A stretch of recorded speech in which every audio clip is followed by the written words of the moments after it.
Namo tassa bhagavato arahato samma sambuddhassa. Namo tassa bhagavato arahato samma sambuddhassa. Namo tassa bhagavato arahato samma sambuddhassa. Buddhang dhammang sanghang namasami. So, final reading from Buddhadhamma by P.A. Payutto, translated by Robin Moore. And I'll be reading a short section today. This beginning on page 942. This is section K. The wise learn from suffering. It is now time to discuss the advantages and disadvantages of happiness. But before we do, let me say some more about suffering, because one must pass beyond suffering in order to reach happiness. And suffering too has advantages and disadvantages. People dislike suffering because it is oppressive, stifling, troubling, and frustrating. This is the very definition of suffering, and so it's normal that people find it displeasurable. A person endowed with wise reflection, yoniso manasikara, however, is able to benefit from suffering. How so? When people are oppressed by suffering and feel frustrated, they struggle to escape. If they know how to strive correctly, however, besides increasing the likelihood of successfully escaping the suffering, the very endeavor makes them strong, provides them with valuable life experiences, and is conducive to spiritual growth on many levels. If people are able to reflect wisely and develop the proper relation to suffering, they will prosper. But if they deal with suffering incorrectly, besides remaining caught up in it, they will aggravate the situation. Take, for example, someone who is born poor or destitute. If he is unable to reflect on his situation wisely, but instead sits around miserable, depressed, and despairing, he simply exacerbates the suffering and seeks deeper into misfortune. If he responds to the situation correctly, however, strives to rectify it, and reflects wisely, he is able to overcome that suffering and may even reach great success. Occasionally, the struggle to escape from suffering becomes established as a social system. Take, for example, the system of market economy competition, which is spreading from the West and becoming the dominant worldwide economic system as part of what we call globalization. The system of competition compels people to struggle with the pressures of suffering.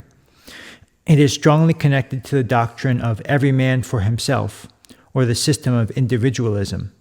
As one struggles without being able to rely on anyone else for help, one must be fiercely determined and generate energy. This makes people strong, proactive, and constantly ambitious. A certain diligence and vigilance is required to succeed in this system, which results in progress. A deeper analysis of how desirable this progress is, or what pros and cons this system of competition has, will have to wait for another time. In any case, the diligence arising from the pressure of this competitive system is not true diligence, because it is simply a reaction and struggle against the feeling of coercion. It is not diligence stemming from wisdom, and it leaves many problems in its wake, both personal, such as stress, and social, such as the absence of relationships based on friendliness and goodwill. Many of these problems consequently require great effort to solve. Having said this, a diligent and vigilant person is still better than someone wallowing in heedlessness and indulgence. Occasionally, leaders in society must apply or even generate this kind of pseudo-diligence in order to rouse people from their slumber. This is better than allowing them to sink into heedlessness, curl up in depression, or be at a complete loss over what to do. People should learn how to benefit from suffering.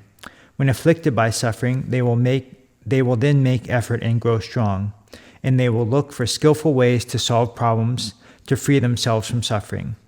The attempt to free oneself from suffering is an opportunity to develop oneself spiritually. First and foremost, one develops wisdom. By the time one has solved a problem and passed beyond it, one's wisdom is sharper. All aspects of one's life will be developed and become more proficient, including one's physical behavior, speech, and mind. Moreover, one will become more mentally strong. For example, one's mindfulness and concentration will be improved. One can thus learn how to benefit from suffering. For this reason, the Buddha stated that a wise person can be happy even while encountering difficulty. One is able to be happy even amidst suffering. Suffering can thus be a boon if one is able to benefit from it.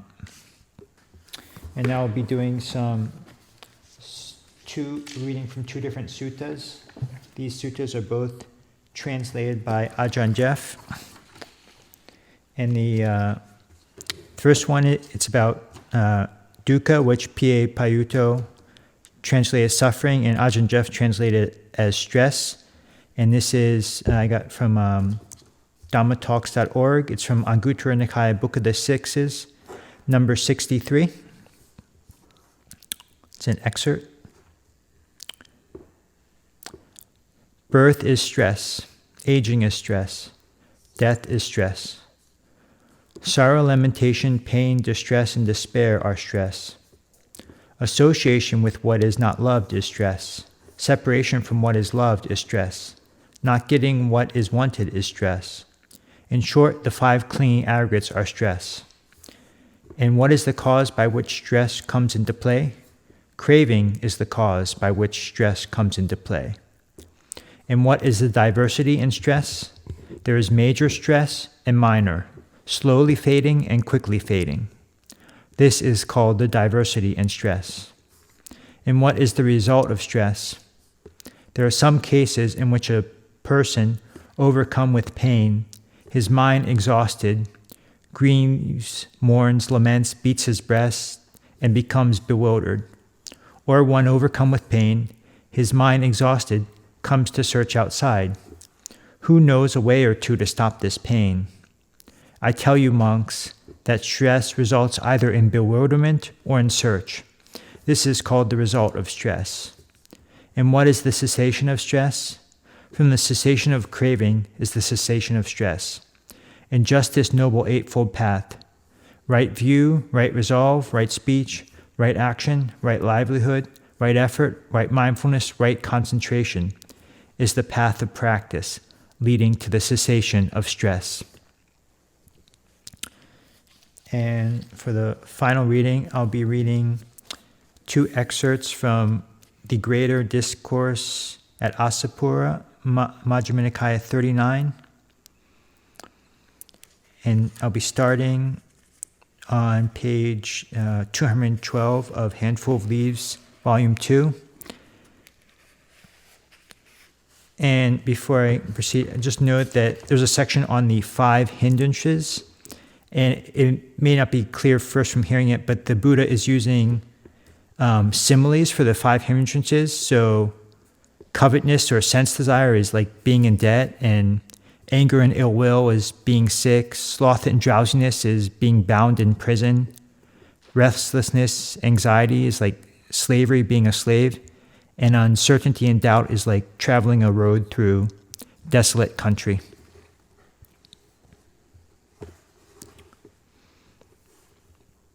So I'll begin with this section on mindfulness and alertness.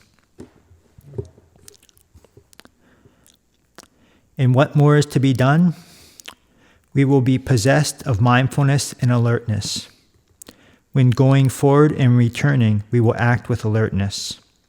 When looking toward and looking away, we will act with alertness. When bending and extending our limbs, we will act with alertness. When carrying our outer cloak, upper robe, and bowl, we will act with alertness. When eating, drinking, chewing, and tasting, we will act with alertness.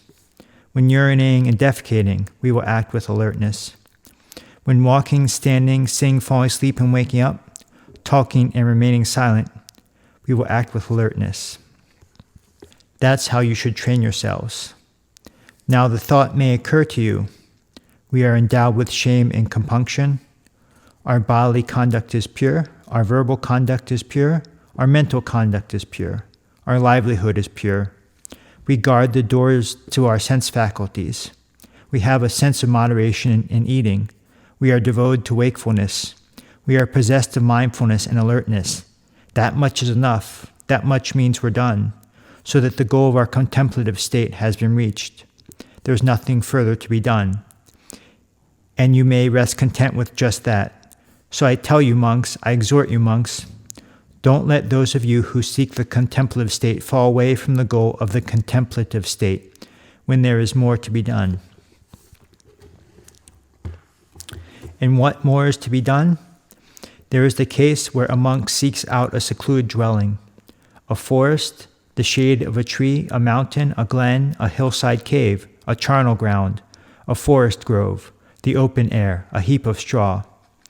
After his meal, returning from his alms round, he sits down, crosses his legs, holds his body erect, and brings mindfulness to the fore. Abandoning covetousness with regard to the world, he dwells with an awareness devoid of covetousness. He cleanses his mind of covetousness.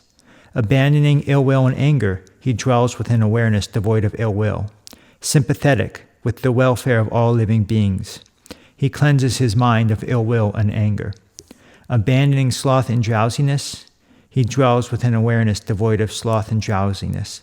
Mindful, alert, percipient of light, he cleanses his mind of sloth and drowsiness. Abandoning restlessness and anxiety, he dwells undisturbed, his mind inwardly stilled. He cleanses his mind of restlessness and anxiety. Abandoning uncertainty, he dwells having crossed over uncertainty, with no perplexity with regard to skillful qualities. He cleanses his mind of uncertainty. Suppose that a man, taking a loan, invest it in his business affairs. His business affairs succeed. He repays his old debts, and there is extra left over for maintaining his wife. The thought would occur to him, before taking a loan, I invested it in my business affairs. Now my business affairs have succeeded. I have repaid my old debts, and there is extra left over for maintaining my wife. Because of that, he would experience joy and happiness. Now suppose that a man falls sick, in pain and seriously ill. He does not enjoy his meals, and there is no strength in his body. As time passes, he eventually recovers from that sickness. He enjoys his meals, and there is strength in his body. The thought would occur to him, before I was sick. Now I am recovered from that sickness. I enjoy my meals, and there is strength in my body. Because of that, he would experience joy and happiness. Now suppose that a man is bound in prison. As time passes, he eventually is released from that bondage, safe and sound with no loss of property. The thought would occur to him, before I was bound in prison. Now I am released from that bondage, safe and sound, with no loss of my property. Because of that, he would experience joy and happiness. Now suppose that a man is a slave, subject to others, not subject to himself, unable to go where he likes. As time passes, he is eventually released from that slavery, subject to himself, not subject to others, freed, able to go where he likes.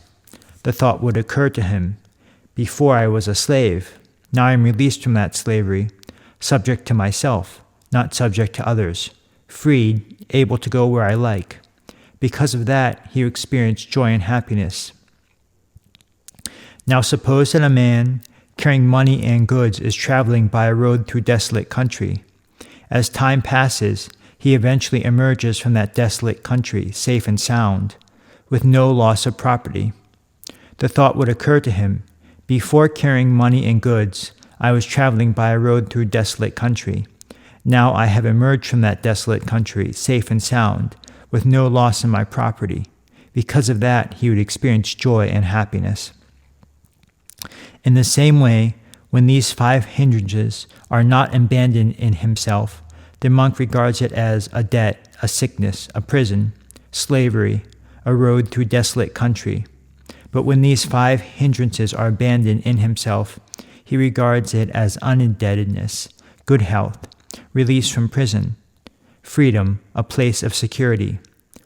When he sees that they have been abandoned within him, gladness is born. In one who is gladdened, rapture is born. Enraptured at heart, his body grows calm. His body calm, he is sensitive to pleasure. Feeling pleasure, his mind becomes concentrated. And then it goes through a section on the 4 jhanas, but I'll skip to latter part of the section on the 3 knowledges.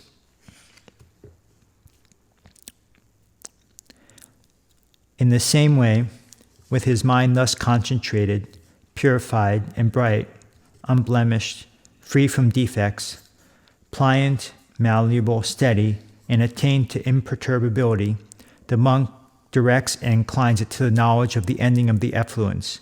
He discerns as it has come to be that this is stress, this is the origination of stress, this is the cessation of stress, this is the way leading to the cessation of stress. These are effluents. This is the origination of effluence. This is the cessation of effluence. This is the way leading to the cessation of effluence. His heart, thus knowing, thus seeing, is released from the effluent of sensuality, released from the effluent of becoming, released from the effluent of ignorance. With release, there is the knowledge, released. He discerns that birth is ended, the holy life fulfilled, the task done. There is nothing further for this world. This monk is called a monk, who is a contemplative, a Brahmin, washed, a master, learned, noble, and arahant.